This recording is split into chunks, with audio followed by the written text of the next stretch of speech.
آزاد کشمیر کی طرح میرپور آزاد کشمیر میں بھی 27 اکتوبر کو بھارت کے خلاف یوم سیاہ کے طور پر منایا گیا۔ اس سلسلہ میں ضلع کچہری سے چوک شہیدان تک ایک بڑا احتجاجی مظاہرہ منعقد ہوا، جس میں deputy commissioner Yasir Riaz, SSP Khawar Ali, general secretary high court bar Raja Majid, صدر ILF محمد اشرف ایاز سمیت متعدد سیاسی و سماجی رہنماؤں، وکلاء، تاجروں اور طلباء نے شرکت کی۔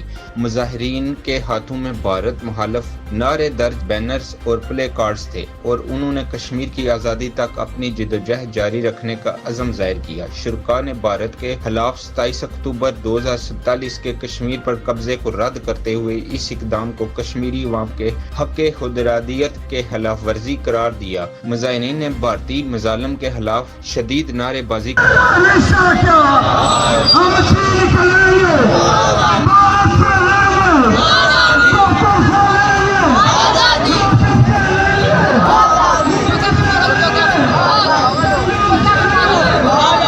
عالمی برادری سے مطالبہ کیا ہے کہ وہ کشمیر میں انسانی حقوق کی خلاف ورزی کا فوراً نوٹس لے اور کشمیریوں کو ان کا حق خود ارادیت دلانے میں کردار ادا کرے۔ محمد علی چودھری، نمائندہ پاک نیوز، میرپور آزاد کشمیر۔